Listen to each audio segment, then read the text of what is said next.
Hello everyone, this is Jen and I make useful English Lit study videos on Shakespeare, poetry, fiction, literary devices and more to help you get top grades in the subject.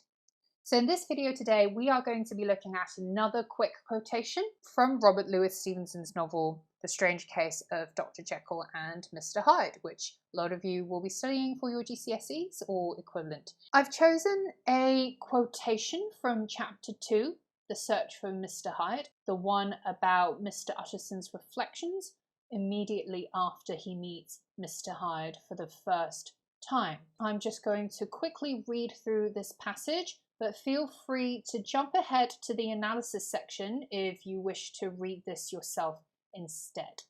The lawyer stood a while when Mr Hyde had left him, the picture of disquietude. Then he began slowly to mount the street, pausing every step or two and putting his hand to his brow like a man in mental perplexity. The problem he was thus debating as he walked was one of a class that is rarely solved. Mr Hyde was pale and dwarfish. He gave an impression of deformity without any nameable malformation. He had a displeasing smile. He had borne himself to the lawyer with a sort of murderous mixture of timidity and boldness, and he spoke with a husky, whispering and somewhat broken voice. All these were points against him, but not all of these together could explain the hitherto unknown disgust, loathing, and fear with which Mr Utterson regarded him. There must be something else, said the perplexed gentleman. There is something more, if I could find a name for it. God bless me, the man seems hardly human, something troglodytic, shall we say? Or can it be the old story of Dr. Fell? Or is it the mere radiance of a foul soul that thus transpires through and transfigures its clay continent? The last, I think. For oh, my poor old Harry Jekyll, if ever I read Satan's signature upon a face, it is on that of your new friend. So, quite an ominous ending to this insightful passage. As always, I have chosen to give us a prompt just to narrow the scope of our discussion. And it is, starting with this extract, explore how Stevenson presents the idea of evil. So as always, we need to start with a main argument, which is essentially what you think the main point of this passage is with regards to what the question is asking us, which in this case, of course, is how the writer conveys the idea of evil. So I've got a couple of ideas here. So in this passage, we see that evil is a powerful and pervasive force that leaves its mark in both one's appearance and energy. And in this case, it's Hyde's appearance and energy. So this is evident from Utterson's disoriented and confused demeanour after his encounter with Hyde. So he's very much shaken up and unsettled just from his brief exchange with Hyde. So you can tell just how strong Hyde's energy is. And so Mr Hyde embodies the inscrutable allure of evil. There's a sort of strange appeal to evil that we can't quite explain. Despite Utterson's marked disgust towards Hyde, the lawyer can't help but feel somewhat drawn to the dark character. So Utterson is trying to figure out just what Hyde is really about. Also, we see that the split between Jekyll and Hyde, which we will go on to explore as the narrative develops outside of this passage, and also, of course, by extension, the thematic split between good and evil, moral and immoral, etc., is actually much more ambiguous than absolute. So this split isn't quite black versus white, good versus evil. In fact, the fault lines between these moral categories are much more fused and confused than they are clear and distinguished. And so, like Mr Hyde's embodiment of contradictions, which we will go on to analyse in the next slide, so every human being contains these polarising forces within us, and sometimes they don't quite make sense. We can be moral and immoral, rational and irrational beings all at once. So we're going to go on to explore how these ideas are borne out through Stevenson's use of a variety of stylistic and structural devices. Of course, I can't move on without hammering home the key point, which is that whatever technique we go on to analyze, we must make sure that we're connecting it to our main argument here and show how these techniques help illustrate our ideas. So let's begin with the first technique. Now, just by looking at these two highlights, can you guess what technique I am going to be analyzing? You can pause the video here to have a think. Syntax, yes, so syntax is always a good one to talk about when we are analysing any sort of prose passage beyond the sort of usual stylistic tropes like metaphor, personification, etc. So, what I find really interesting about this passage is that it begins with this description of Mr. Utterson pausing every step or two as he ruminates upon his encounter with Mr. Hyde. And so pausing every step or two is a phrase that describes the lawyer's footsteps. But the interesting thing about this phrase is that it also somewhat describes the syntactical pattern of the sentences that follow this remark. So for example, you can tell from my second set of highlights, Mr. Hyde was pale and dwarfish. He gave an impression of deformity without any nameable malformation. So already you see between the first clause, Mr. Hyde was pale and dwarfish, and then the one that follows, you'll see that the first one is shorter and the second one is longer, containing more polysyllabic words. And then what follows is similar. He had a displeasing smile. Again, a shorter clause. He had borne himself to the lawyer with a sort of murderous mixture of timidity and boldness. Again, another longer clause containing polysyllabic words. So this sort of short, long kind of ebb and flow of the sentence rhythm somewhat mirrors Utterson's meticulous, logical, but also laborious state of mind as he kind of scrambles through the pieces of his memory of Hyde's appearance and his energy. And so it tells us that Utterson is trying really hard to figure Hyde out, and the push and pull of the clausal rhythm hints at the lawyer's hesitation and uncertainty. So the sort of syntactical tension is reflective of the character's psyche and his train of thought. And then the next set of highlights, a displeasing smile, a sort of murderous mixture of timidity and boldness. See again if you can figure out what the technique is here. There's paradox and oxymoron. So, just as a quick refresher, because I know quite a lot of students tend to mix these two techniques up because they are quite similar, but nonetheless there are nuanced differences that we have to pay attention to. Oxymoron is a contradictory phrase. So a displeasing smile is a phrase, displeasing being an adjective, smile being a noun. But a paradox is a set of juxtaposed contradictions. So for example, murderous mixture of timidity and boldness. So timidity and boldness, when combined as a trait, is a set of contradiction. But you see that they are not arranged in an adjectival phrase here. Not timid boldness. Had it been timid boldness, that would be an oxymoron. So a paradox is just juxtaposing a set of contrasts which in the context of the passage is contradictory. What's the point of including the paradox and the oxymoron, these contradictions here? Well, perhaps Stevenson's point is that there's this befuddling, kind of seemingly illogical combination of this man. And it suggests that it's difficult to recognize the forces of evil because they're so nebulous and contradictory and ambiguous, right? And because it's so hard to recognize these forces of evil, it then also becomes difficult to resist them.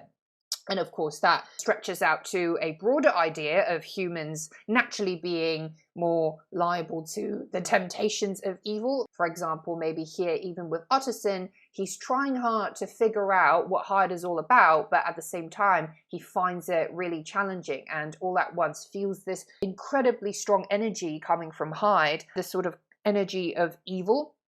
seeking to infect him. This also links to the broader thematic idea in the novel, and that is, of course, that the lines between good and evil aren't quite as distinct as we often imagine them to be. We always think of these moral categories as being polar opposites to each other, good versus evil, moral versus debauched, but often in reality, they're not really all that distant from each other when it comes to how we act out these traits in our lives. Often the lines between them are rather blurred, right? And so just as easily as we can be good, it's also just as easy for us to fall into more menacing patterns of behavior. And so just as Hyde can embody these polarizing traits that are nonetheless interfused, so can we as individuals possess these supposedly polar opposite moral energies like good and evil, but of course in reality be easily attracted by either poles, good or evil, depending on how we decide to conduct ourselves.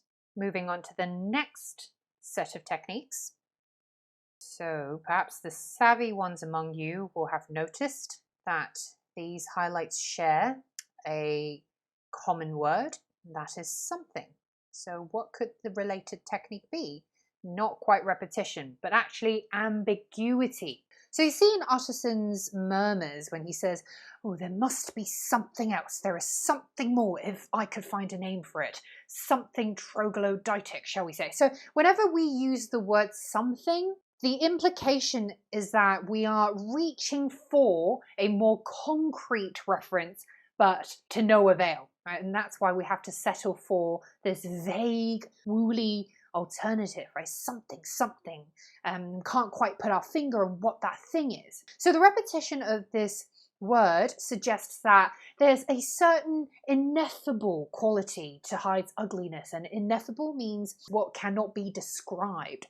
So Hyde's ugliness seems so beyond the human realm, and of course the implication is that it is demonic, because it's so non-human as to be demonic that it's not able to be described by mere human language. And that's why Utterson, despite obviously being a lawyer and someone who is supposedly good with words, fails to be able to describe just exactly what it is that makes him feel such disgust towards Hyde. This phrase something else, when he says there must be something else, something more, is also foreboding because it hints at the sort of mystery and enigma that is yet to be unfolded in the rest of the narrative, right? So there's also building on the sense that there is more to evil than meets the eye. And this kind of reminder serves as this tantalizing bait for us, for the reader, to continue on with the story. Aporia. And aporia is the rhetorical technique for asking a question to express doubt and uncertainty. And so actually it's just kind of a fancy term for just basically asking a question in a genuine way, because whenever we talk about literary devices, the more kind of common question-related technique is usually rhetorical questions, right? But of course we know that rhetorical questions are questions that you ask without an expectation of any answer, because the implication is that you already know the answer, right? Or the answer is in fact implied in the question itself. So in this case though, Utterson is genuinely baffled, right? He's genuinely unable to explain what he's seen in Hyde's face. And so he asks actually not just the question that I've highlighted, but in fact in 3 successive questions, when he says something troglodytic, shall we say? Or can it be the old story of Dr. Fell?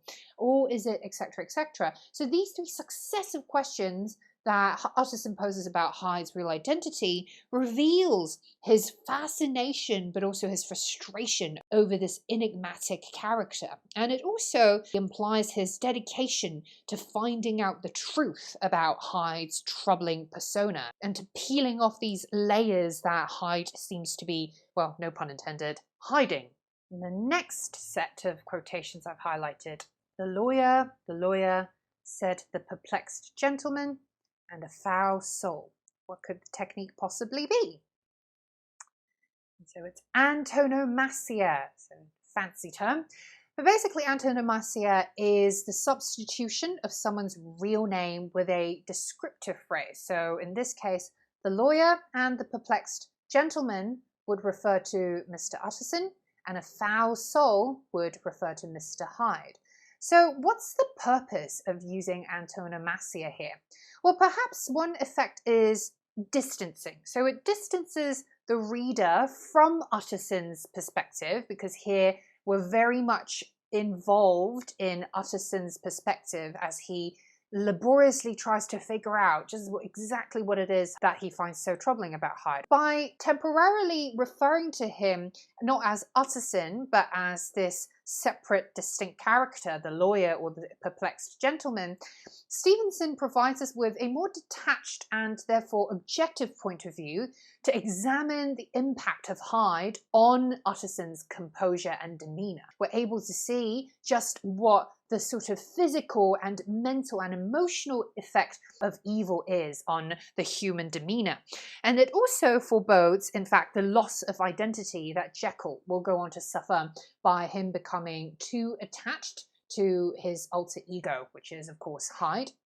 As we'll find out towards the end of the novel, he will very much become conflated with his evil doppelganger. So the fact that Dr. Jekyll and Mr. Hyde are such interchangeable personas despite their very different names also challenge the idea of names and titles not necessarily being representative of true selves. So it really does raise the question of, is it that actually the reality is that underneath all of our unique names and references, we are all but the same bundle of moral complications. And so the final technique that I'd like to talk about is allusion. So some of you may already know, allusion is simply the reference to the name of a specific person, character, place, work, title, etc. In this passage, we'll see specifically two examples of allusion. You have it in the old story of Dr. Fell, which refers to this apocryphal poem about irrational and inexplicable hatred for someone, as well as the biblical allusion in Satan's signature upon a face. And it's rather clear here, the implication is that Mr. Hyde is very much the devil reincarnate. This follows on from our earlier point about ineffability. Utterson's inability to pinpoint just exactly what it is he finds so repulsive about Hyde, because the use of allusion here suggests an attempt on Utterson's part to make sense of what cannot be directly explained through these familiar motifs and cultural references. So he's not able to find the right concrete word to describe Hyde, and so as such he must settle for more familiar existing references within his orbit of understanding and knowledge. And that is it for this quick quote analysis video, guys. I hope this was helpful for a quick spot of revision. And if you found this useful in any way, please do hit the thumbs up button below so that you can help me spread my videos to more like-minded, high-achieving, top-grade English Lit students like yourself, and also subscribe to my channel and hit that bell notification button if you haven't already so that you don't miss out on any of my future revision videos. You can also check out my playlist for other Jekyll and Hyde videos and follow me on Instagram at Hyperbolate, where you can direct message me with any questions you may have about your studies. But otherwise, stay tuned for my next quick quotation analysis video on this novel, and I will see you guys very soon. Bye!